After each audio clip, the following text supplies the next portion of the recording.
Hello and welcome to Build-a-Kek, the series where we invite players in the community to take on wacky deck building challenges every week.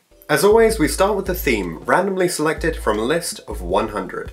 This week's theme is the Noblest of all, which requires players to use medieval themed decks, and in order to convey any information between each other they have to communicate using speech which sounds overly dramatic and would fit well into something like a tale of King Arthur.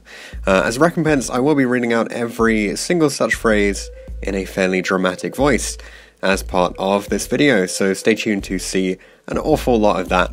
If they don't manage to say something in old-timey English or whatever, then they will have to pay 500 life points per offense. Without further ado, on to the games. Okay, so kicking off this game, we're going to have Duncan against Jacob. And already we begin, as Jacob says, "Aha!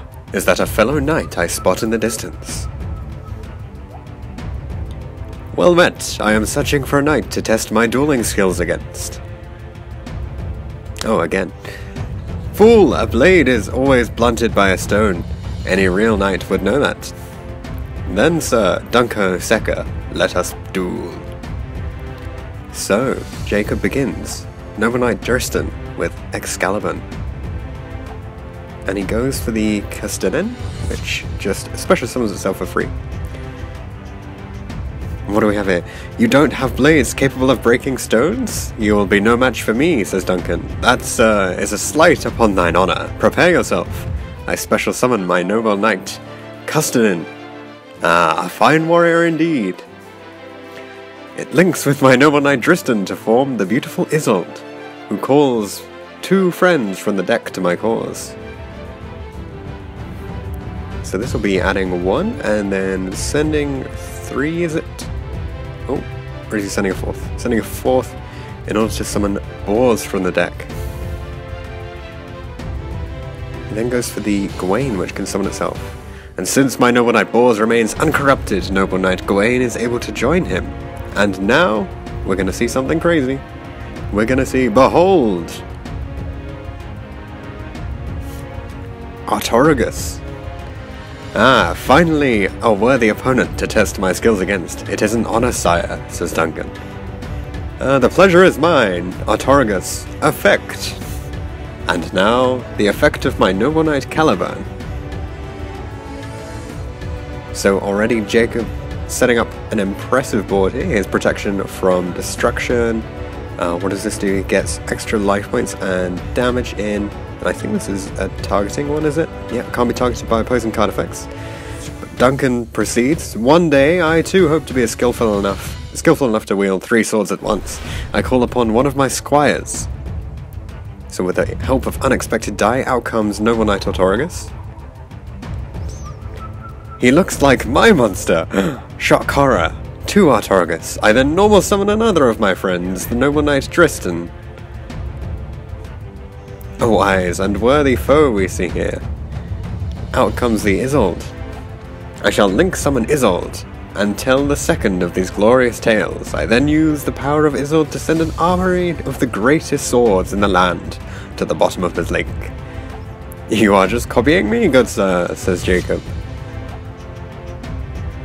But out comes the Assault Halberd here, for Duncan, to summon the Might Champion of Halberds, who is no match for Jacob's Sacred King, but he declares combat between the warriors. Ah, but the Halberd is stronger than the Isolde.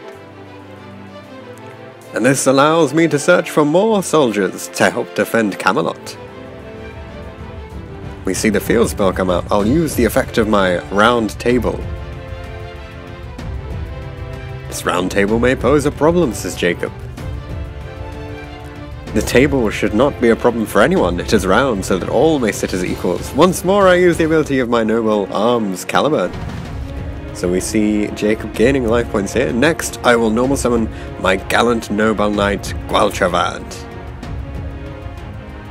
For the effect of my sacred king, targeting my noble arms Caliburn and your round table." So destruction effect going off here. "Oh no," says Duncan, "not my table!" But that's not all. The power of Caliburn reactivates, equipping itself to the noble knight Gualtravad. unlocking its special ability, allowing him to revive one mighty warrior from the graveyard and add it to the hand. And now I can special summon my Kulstanin. So out comes Kulstanin, once again that extra link material. Duncan here, needing to think of a plan quickly. And for the second Isolde, that out comes from Jacob's list. Using its second effect again, we see the Noble Knight brothers assembled. They might not have the most impressive attack, but what it lacks in offense, it more than makes up for in its ability to shuffle back the noble arms and draw additional cards. So this setup that Jacob has already, allowing him to push forward massively.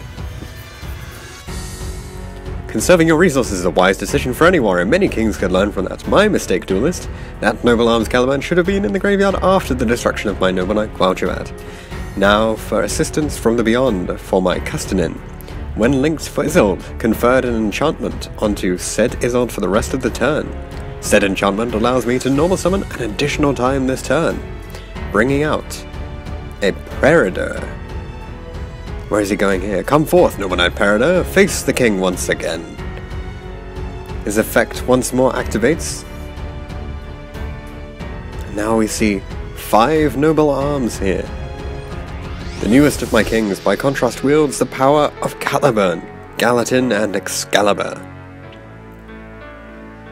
And now Caliban's ability activates, and now Knight's Charge. We see the assault coming in from Jacob, taking out all of Duncan's resources. In response, Duncan says, I must find a way to replace my lost warriors or else lose the battle. I summon another challenger to the battlefield. And now I use my noble knight to call upon his brothers-in-arms for assistance. Not brothers, says Jacob. So we see Bedwyr and Pellinor coming out here. I'll use the ability of Bedwyr to provide Pellinor with a blade. But which blade? You have none. I think I've overestimated his power. I've yet to equip myself. Fortunately, you seem to have a spare Excalibur, which you have no need of. I'll take the Excalibur from your king in the middle zone and give it to Pellinor. Now this fight is more equal. No, not my Excalibur, says Jacob. I'll then have Pellinor destroy Excalibur and the noble king. Not so fast. My noble arms of destiny provides my king with a mystical aura once per turn, protecting him from the power of your Pellinor. But Duncan says, I'm afraid the noble arms of destiny might not protect your king forever. I will use the ability of my noble brothers to restock my armory. And so returns Artorigus and Destiny and Excalibur. I will then summon another Isolde to my field, which lets him search for another warrior. And he's sending 4 again. And which comrade will this be? I will then send more blades from my deck to summon Kulstanin. Going into the rank 4, the new King Kulstanin here. I will summon the Sacred King Kulstanin. He will gain the ability to normal summon another of my knights. Oh no, not him. I will then use his ability on the king directly facing him, and on the arms of Gallatin. Here we see Jacob's resources disappearing. Oh no, however, you have activated the ability of my noble arms of destiny. Come, Destiny, protect the remaining king. Duncan uses his additional normal summon in order to bring up the Noble Knight Boars that will help him find some more weapons in order to win this battle.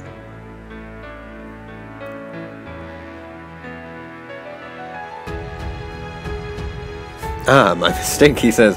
I need to be wielding a weapon already. Yes, indeed, Boars cannot use its ability until it is wielding a weapon. So out here, we see Artorigus, King of the Noble Knights, returning to the field once again. I shall now summon my own king, and he will equip himself with a total of 3 mighty blades. We see Gallatin, Excalibur, and Noble Arms of Destiny. In strikes Kulstanin. I declare a battle between our warriors. Which warriors? And then activate the other ability of Kulstanin. Kulstanin disappears, turning into Noble Knight of Artorigus, and brings back the Kulstanin here. Oh no, it's just placed over it, sorry. The new Artorigus is then equipped with Caliban and Gallatin. Let our kings do battle to find out who is the mightiest. Let us. My destiny will protect me once again. Destiny protecting the Artorigus here. But Duncan's being re-equipped. I will then make a second attempt to take your king.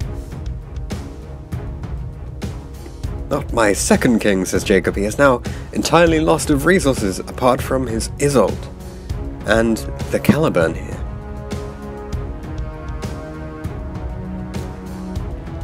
Duncan using the power of the sacred noble knight King Artorigus to send Isolde back to the graveyard. No sword can stand before him. It's not looking good for Jacob here. Finally, I'll use the power of my Caliburn to try to recover some of my strength. An extra 500 life points and an extra 1000 for the additional boost here. This has been fun, Duelist, but this turn will end everything. Thanks to your Custonin, I have assembled the pieces necessary. I corrupt my Medrod and use his dark power. Dark power to summon. The powers of darkness are not something to be taken lightly, says Duncan. Merlin would give you advice about that.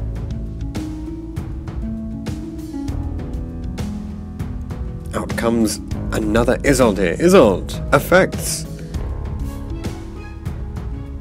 Adding the Launzelin and summoning the brothers. Oh, not the brothers. The Bedwyr. Then we see Gwalchavad. Now for the effect of my noble knight Bedwyr to take your destiny for my Gwalchavad. And now for Gwalchavad's ability. My mistake, Duelist, I cannot perform that action. You do not control my blades. I'm merely lending destiny to Bedwyr. I am not make the mistake of trusting him too much again. Duncan seems to be feeling betrayed by his own Bedwyr. Out comes Custonin, using its effect. Removing the Sacred Artorigus and the Destiny there. Duncan then, I'll use the effects of my swords to equip to my Isolde instead. But within the battle phase, the Custonin strikes at the Isolde in order to summon out the Artorigus. Now, my king, which is then equipped with 3 spells. And it strikes at Duncan's own Artorigus. Noble Arms Gallatin will activate, providing my Isolde with another mighty blade. It does not matter, for my king has a special ability and the Sacred Artorigus removes that Isolde. Once again, Jacob has assembled a mighty board. I will call for some reinforcements to aid me in this fight, he says, and summons out the Artorigus here. I will then bring my noble knight Gawain onto the battlefield,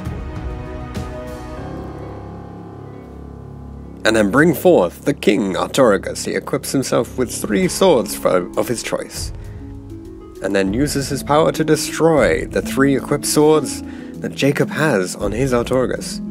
No, he says, my swords will re-equip. I will then normal summon the mighty Gwalchavad, says Duncan. Armed with Noble Arms of Destiny, he will destroy Excalibur to return Bedwyr to me. I will then summon Ichtar to my battle lines. I will then use the power of Noble Arms in order to enable Artorigus to sneak past your king and attack you directly. Oh no, says Jacob, not my life points. He struck for 3,000 directly here. The Ichtar crashes into the Isolde. Does Jacob have a recovery play? Now for the effect of my Excalibur, he says. And Custonin.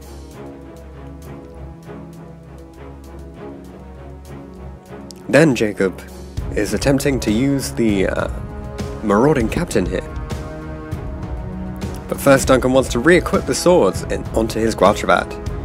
Marauding's effect will summon out the Medrod here. And now I tribute my Medrod to summon my Ignoble Knight. The Ignoble Knight of Black Launzelin, or the Lancelot here. Custonin uses its ability in order to bring out another Sacred Artorigus, which does of course gain that material and picks up the 3 swords once again with his Sacred ability and can attack into the Gwalchavad. However, Duncan uses the noble arms of destiny to protect Gwalchavad for a while longer. Not long enough, however, says Jacob, using the effect in order to remove Gwalchavad from his destiny.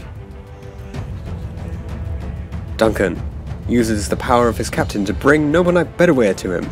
Bedouin will then send a noble arms to the grave, sending our Fuditer, and crashes in to the opposing marauding captain.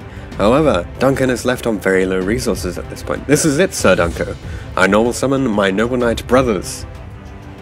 Wielding the noble arms of Gallatin will take a toll on any warrior, but I fear I cannot last long enough to take advantage of that, says Duncan. Black Lornzelin, attack! King, swing! 'Tis but a flesh wound, says Duncan. You have been a fearsome opponent, Sir Dunkosaka, but this bout ends here. Brothers, join with your comrades as we march on. And charge! I am defeated, says Duncan. Well played. I finally found an opponent who could defeat me in a duel. Well played, knight. May you carry on in your adventures. Let us now proceed to examine the decks used by Duncan and Jacob within this game. So firstly we have a few comments from Duncan actually. Between himself and Jacob they agreed that the only monsters in the main deck would be creatures that would appear in the King Arthur stories, and they would have to play at least one of every Noble Knight card in the main deck, and the whole extra deck had to be either Noble Knights or horses. They also decided to not play Cherries, Kaiju, Sphere Mode, Volcanic Queen or Lava Golem.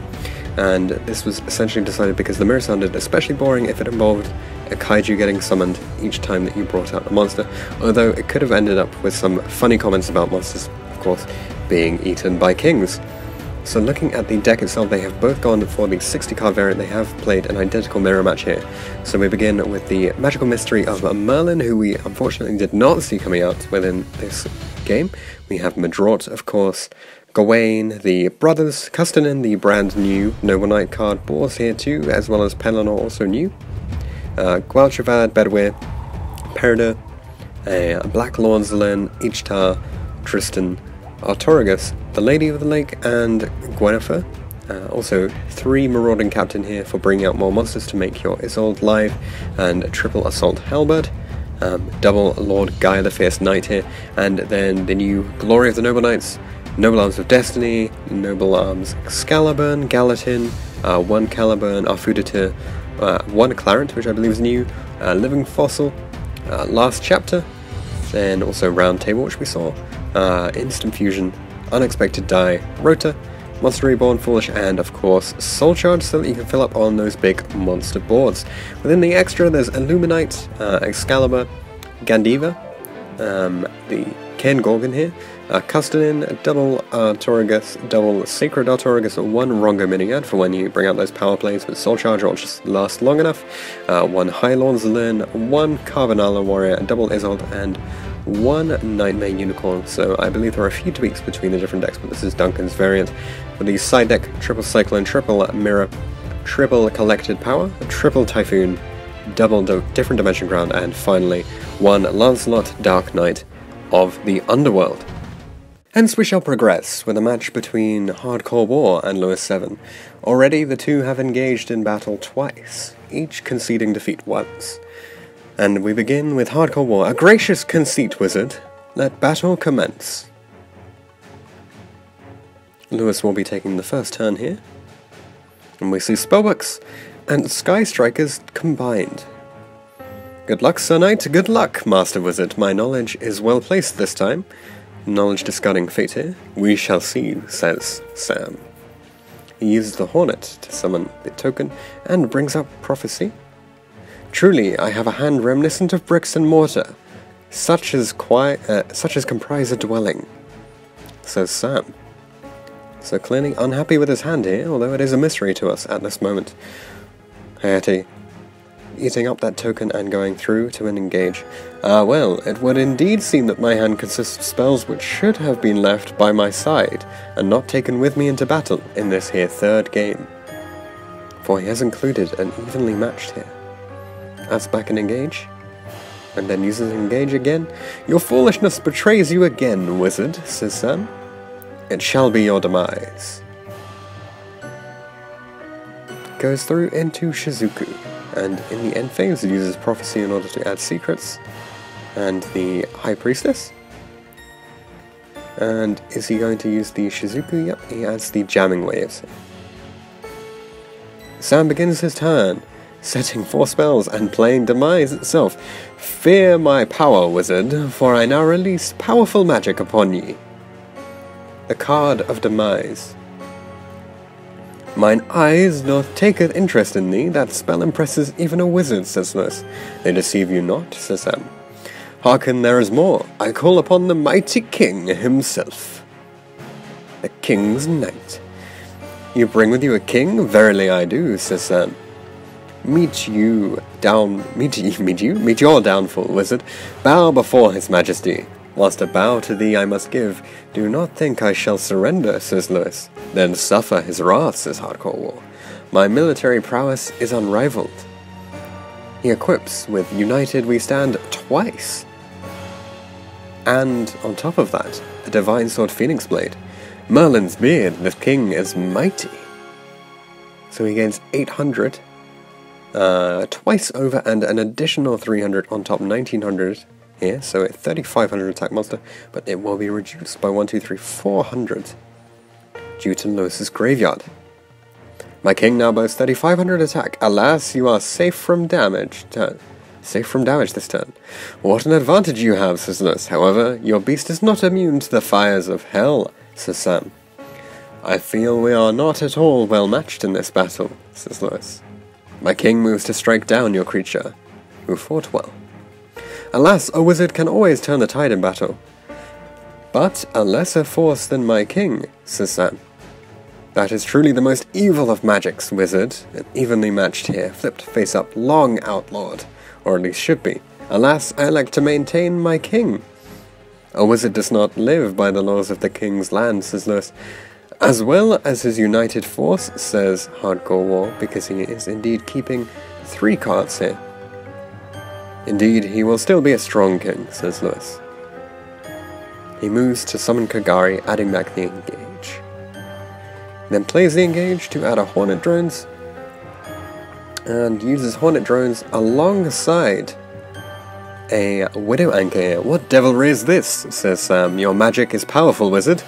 You shall die by your own king's hand, says Lewis, taking control of the king's knight, and summoning a token. My king, he is bewitched by your spell, says Sam. This is treason most foul. Lewis then revealing 3 spells in order to summon the High Priestess here. You are full of tricks, wizard. Truly a worthy foe, says Sam. Many more tricks are yet to come, says Lewis, using his knowledge again. And Master, he copies Eternity, I believe. Oh no, he copies Knowledge here. I truly am the Master of Knowledge, and by all means wisdom, says Sam. My knights must hone our swords and sharpen our wits for our next encounter. What is the... I believe this is just being sent. Many a spell have been played this duel. My knight is truly mighty, says Lewis. For Kagari indeed wields a powerful blade with this many spells within the graveyard. Truly it is, says Sam, losing out immediately. Your might overwhelms me, fair sire. It was your king that dealt the final blow, says Lewis. Well met, sire. Well met. So looking here at Lewis's list, we see that he has gone for a Spellbook Striker list. So with Prophecy Justice, Priestess Justice, 1 Ray here actually, Triple Magician, Duality, Afterbonus, Jamming Waves, Hornet while it's still around, Widow Anchor, Engage, Spellbook of Eternity, Spellbook of Fate, Spellbook of Knowledge, Power, Secrets, Master, Wisdom, Tower, and finally an Upstart Goblin. Within the extra then, the essentially Knights of the Sky Strikers, for Ray does in fact wield a sword at least, Borrowload and Borrowsword being the powerful mighty dragons, and the mythical creatures here of Unicorn, Phoenix, Mermaid, Cerberus, then a Mistar Boy, 1 rather modern Mecha Phantom Beast Dracosac, and another very modern Galaxy Tomahawk. Within the side deck, the Ash Blossoms, some Kaiju here for eating up big monsters, as well as Slumber, Twisters, the Evenly match, which we saw, the Ultimate Duel coming out, and then Magic Deflector as well. So for Sam or Hardcore Wars list from this bout, we have Blade Knight, Command Knight. This is just a ton of basically Knight monsters, so Familiar, Oragoth, Relentless, Gearfried. I'm not going to go through all of these. You can see there's a whole bunch of different Knights. He has maxed out on the Marauding Captain, of course, to get you that extra resource onto the table. He's playing some pretty interesting stuff with the Witch's Apprentice, which of course we know has the Link version now. And some interesting dragons here too, like Blackland Fire Dragon, Dragon Dwelling in the Cave, and Luster Dragon. Then the Mystical Sorcery he brought out, with the United We Stand, that kind of thing, and of course Rota, and even Reinforcements and Commander of Swords within the deck. As for the extra, two Wee Witch's Apprentice, then Gandiva, Excalibur, Illuminate, we have an Arcana Knight Joker, which you summon by having Queens, Jacks, and Kings Knights all together. There's the Anti-Luminescent Knight here, and Lancelot too. I don't know if he can actually bring out the Lancelot. Then Arcana Extra Joker, Isolde of course, Akashic Magician, Clara and Rishka, Sayuja Skuldred, it's a dragon, it fits in fairly reasonably, as well as Dark Rebellion, and Hieratic Sun Dragon, Overlord of Heliopolis as well. So no side deck here for Sam. Thank you all for watching this series and helping the community to grow. We've got some amazing themes coming up in the next few episodes, so be sure to hang around, subscribe to the channel, and keep following along with Build-a-Kek.